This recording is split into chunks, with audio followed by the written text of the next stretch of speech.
Welcome back, everyone. Today we're talking about the top 5 mistakes I see new players make in Star Wars Galaxy of Heroes. I know a lot of this may seem like absolutely redundant information. You might be like, oh, I would never make any mistakes. There's a lot of people that make these without even realizing it. First thing I'm going to do, and this one is probably the most common for new players, is spreading way too wide. So I'm going to go ahead and show you my free-to-play accounts. That's why we're on my free-to-play account today, is to kind of show you some other things. My main account, in case you haven't been here before, is 13 million. I'm playing the game for 8 years. My second account has been in service since 2020, and it's a little over 10 million.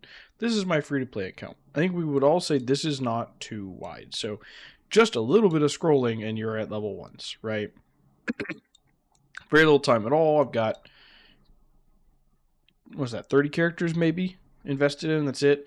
And then there's not exactly like a ton of Gear 12 sitting here. I've got my relic characters that I need for my journey for Executor that I'm very close to. Really getting Executor should absolutely crush my opponents in Grand Arena as well as I move Fleet Arena. But that's a different story for later in the video. A lot of players will, as they level up, just start pouring gear into everything. Like, ooh, Colonel Stark seems good. Ooh, Captain Rex seems good. Ooh, Wampa's, Wampa is good, but ooh, Grievous seems good. Ooh, Fennec, and just shoving all of their resources. Go ahead and take. You're not gonna have the credits for it. You're not gonna have the mods for it. You're not gonna have the gear for it. So you wind up with a bunch of half-geared, half-modded, half-leveled characters that you can't work with. I'm going to show you a couple of examples from within my Grand Arena bracket. So I'm in Carbonite 3 right now on this account. Almost Carbonite 2, but still. I wanted to show you 2 accounts. Yakora, and then there's another one I'll show you as well. 4.8 million, so he's over double my galactic power by a significant margin. But look, he has, what is that, 7 relic characters?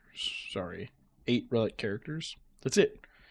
So over double, and then look at all the level 85s. I mean, just like, what are you doing with a 6-star level 85 Death Trooper, with a level 85 5-star Marin with half-leveled abilities and half-modded, with Sidious, with terrible mods, not leveled to be, what are you doing with these characters? The answer is nothing.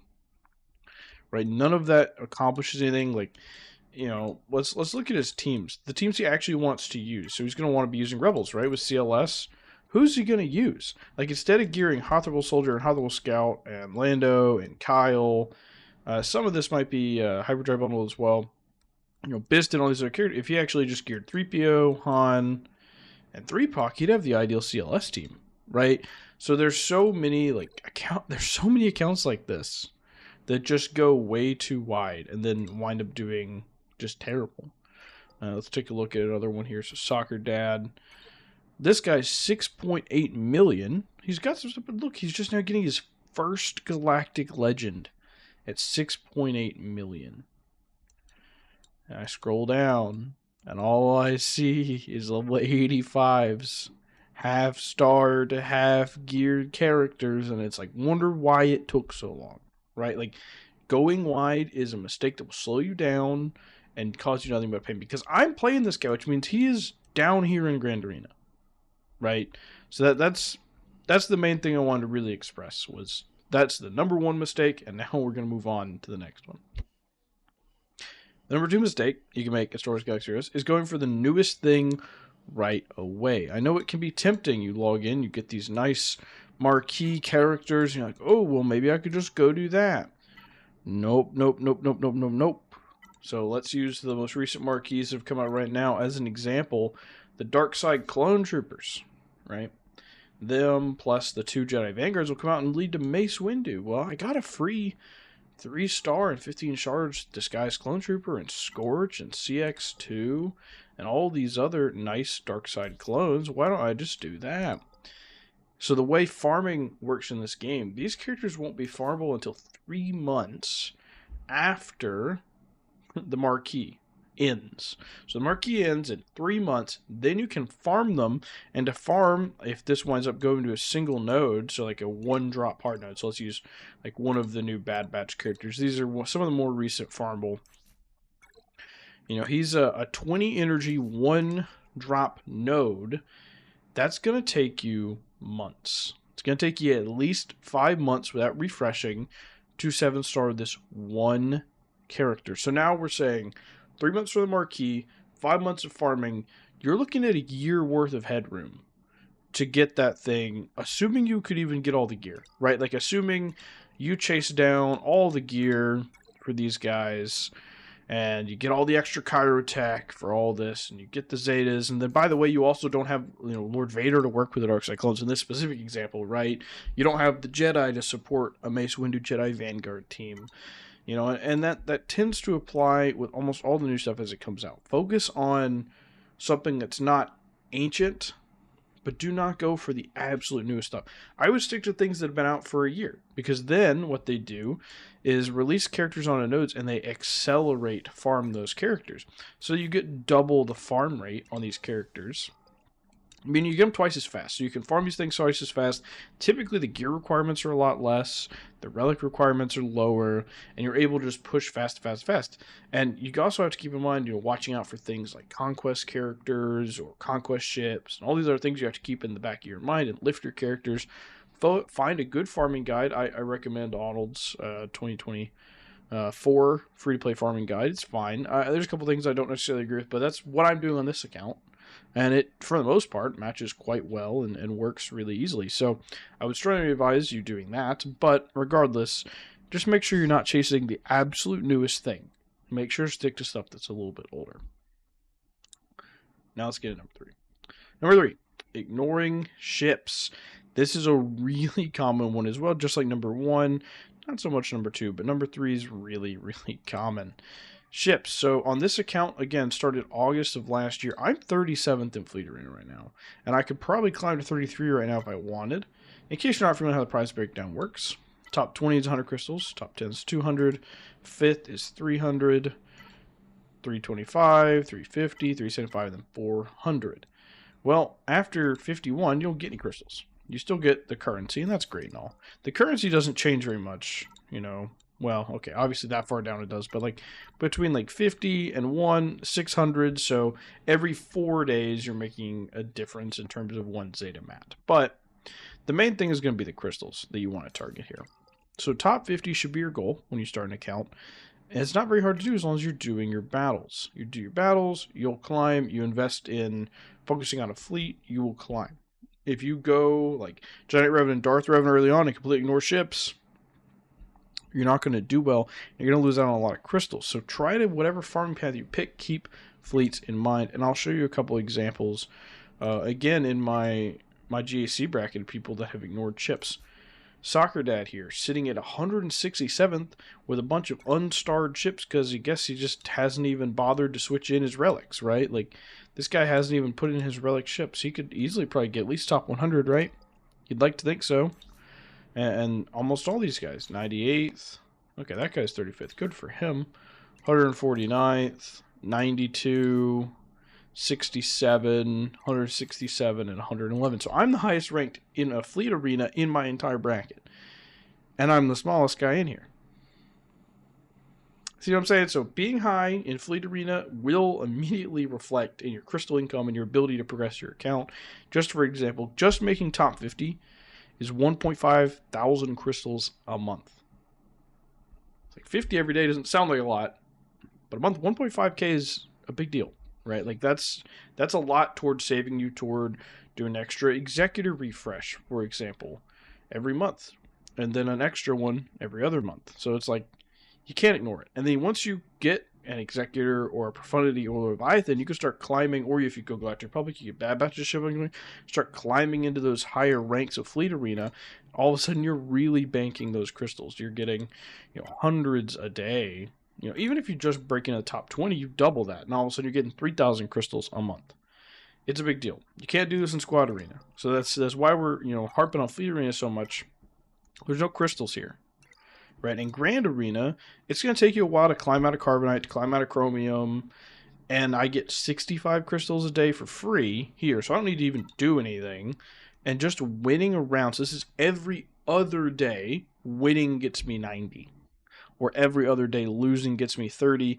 This is fixed no matter what bracket you're in, Kyber, Bronzium, whatever. Like, this is not going to be the easiest source of crystals for you because you're going to be fighting people who are quadruple your GP, double, triple, whatever. So you need to focus on ships. Let's get into number 4, shall we? Number 4, ignoring mods. My mods on this account are not fantastic. They're not. But they're fine. You know, I've got a 284 Piet's currently my fastest. Like, no one, you know, if anyone looked at, they wouldn't say, oh, his mods are incredible. They're still better than most of the people I'm playing as in Grand Arena. Right? Ignoring them completely is just such a big deal. Like if you just slapped like 3 health sets on Piet, like even just getting the sets correct, getting speed primaries on your arrows, getting whatever primaries you might want, like this is a terrible mod, right? But at least it's got the right primary, at least it's got a speed set and a health set. You know, go to boss, it's kind of the same thing. I've got protection, like they're not all fast, but at least they are the matching primaries. And you'll also, you know, find out, you know, here in a second. Let's take a look again at one of my opponents. Again, I feel like I'm bullying my opponents, but I swear I'm not. Let's look at Tiger Dad again. So I talked about him having all these little 85 characters. Do you think he has the credits to farm mods? I don't think he does. Let's take a look at Leia. We've got broken sets. So this is fastest character. Not a single speed for mods. Accuracy. Offense with no speed. Offense, no speed. Health, no speed.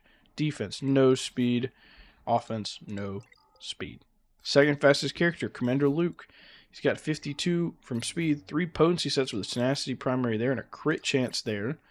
There we go. So he's got a speed arrow on him. No speed on that mod. No speed on that mod. No speed on that mod. Imagine how much stronger his Commander Luke could be if he had speed on that mod. Go look at Hu Yang. Wow, his next fastest character is 219. Luke's the only one with any decent speed. Crit chance, no speed, speed arrow. I get a feeling this next year might not have a speed arrow. Health arrow, yep. Dooku's got 3 crit chance with a health arrow and 218 speed. So if he sets any of these teams on defense, my Troopers team or Phoenix team are just going to run over him. I don't care if they're relics. Right? Like, his Wampa's missing 2 mods. He's invested in the Omicron. His Wampa's 180 speed. You're not going to win Grand Arenas with 180 speed Wampa. You're just not. You can't ignore mods. I know they're complicated, they're difficult. Go to SWGOH.gg, click on Leia Organa, click on Best Mods, and just use those mods. It says, hey, you need a speed and health set, or a triple health sets, and you want health primary here, health primary here, health primary here, speed primary here. Just copy that to the letter, and you'll be fine. You know, there are niche, you know, changes and arguments about certain characters, but just getting a baseline for how to mod your characters is a big deal. And understanding how to farm mods, there are lots of great farming guides. We won't cover farming mods today, but like just knowing, all right, you know, I'm going to farm speed for a day or two, farm potency, farm some health, whatever you're really in the need of. You can really never go wrong farming speed mods. You could probably, realistically, you could give a speed set to every character in the game and you'd probably be okay. So you don't really need to worry about it that much. Just farm your mods. Get matching primaries, matching sets, and go from there. The very last thing, number 5. Find a good guild. There are a lot of people that will stay in their starter guild for months thinking they don't qualify for a bigger guild. They can't find a decent guild to get in. Or they join a guild and half of it's inactive and people aren't doing TW and you get frustrated and you're wondering what's going on. Just leave. Just find a new guild. It's not that big of a deal. Find a new guild.